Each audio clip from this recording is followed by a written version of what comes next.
Tell me a story. Every kid says that in one way or another at one time or another, and the truth is that even though we might stop saying it, we always want one. We're always on the lookout for stories. We're always listening to stories, and we're always writing stories. If I say to someone, "Tell me who you are," they tell me a story. And they choose which story to tell. If you say to me, "Who are you?" I could say, "Well, I'm a rabbi in Los Angeles," or "I'm someone whose mother's family came from Ukraine," or "someone whose grandfather was a song and dance man, and my father wanted to be a classical pianist but ended up as a rabbi, and I wanted to be a writer and I ended up as a rabbi too." They're all different stories. They're all true, but they're all different stories.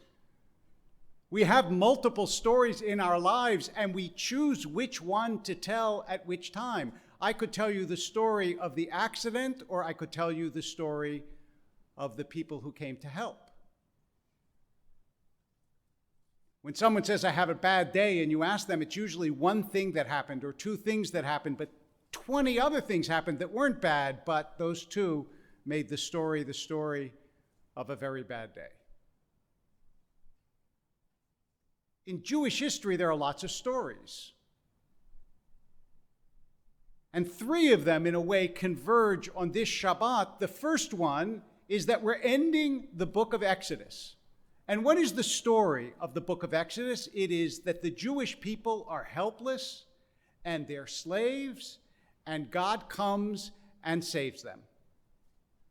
It's a story of miraculous deliverance of people who themselves could do nothing. But then we are about to have the holiday of Purim. And that's a somewhat different story. Because whose name is not mentioned in the Purim story? God's. The book of Esther, the Megillah, and Megillah means what? Story. The story of Esther is the story not of God's miraculous deliverance, unless you read more deeply, but on the surface, it's the story of Esther's courage and Mordecai's ingenuity that helps save them from a tyrant, because with God's help, even though the Jews had no power at the time, they managed somehow to maneuver the world such that the people who did have power, that is, Achashverosh, the king, and so on, didn't crush them.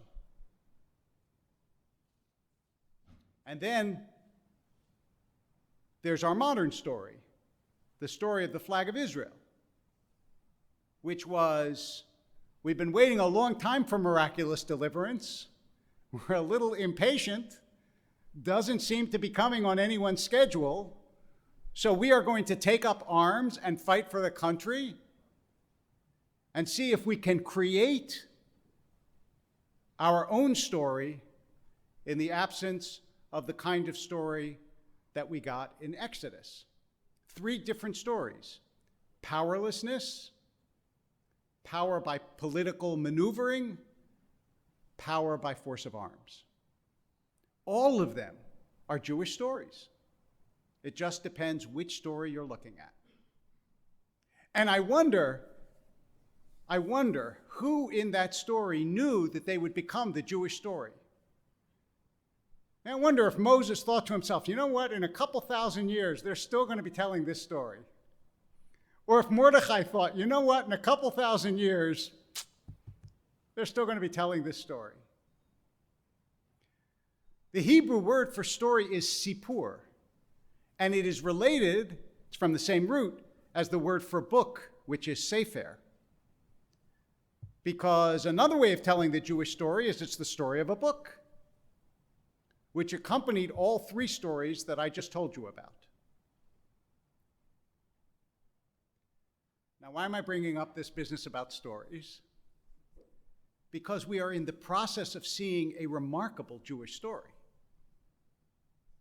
And none of us know, just as Moses, Mordecai, and Ben-Gurion didn't know, none of us know how the story is going to end.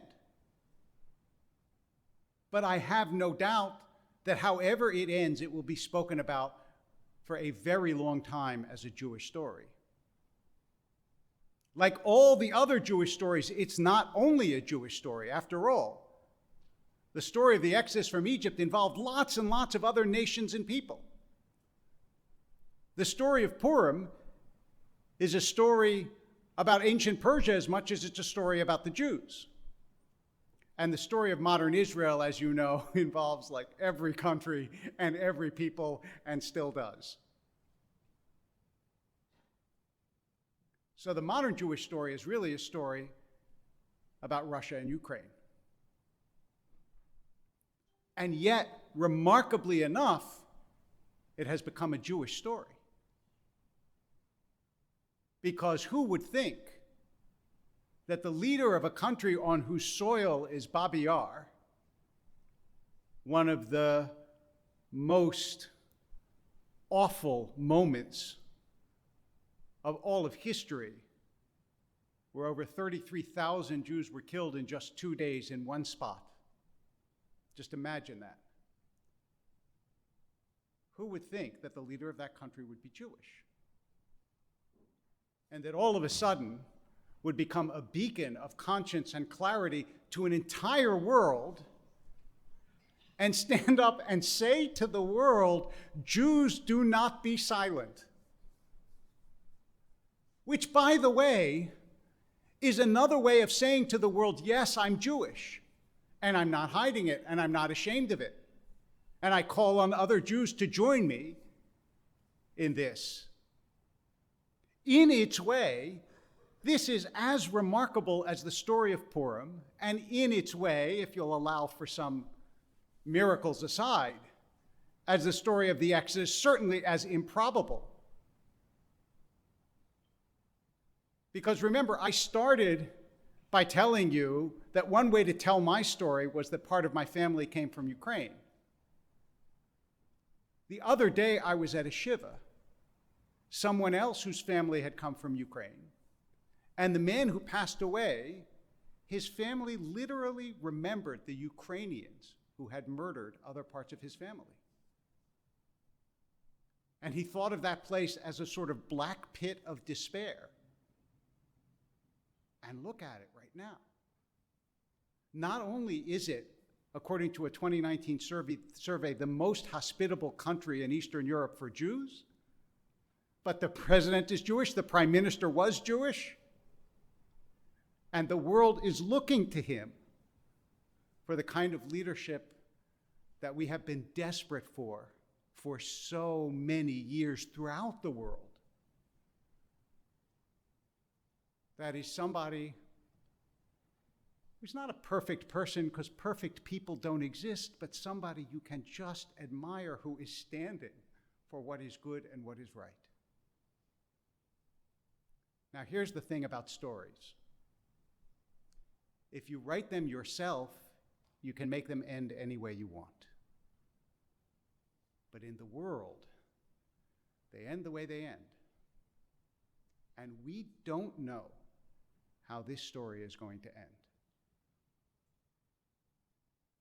And it could end in terrible tragedy and destruction and death. There will be death along the way, and destruction already is, we know that. But it could also end in resistance, in courage, in survival, and in hope.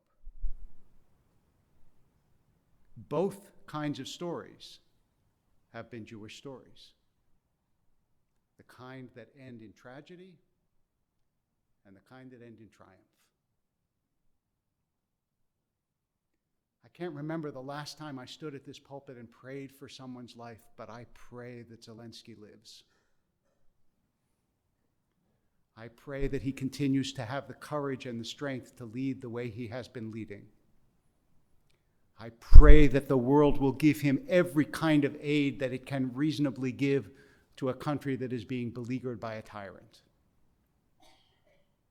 And I pray that in the future, when we tell this Jewish story, it'll be a story of a miracle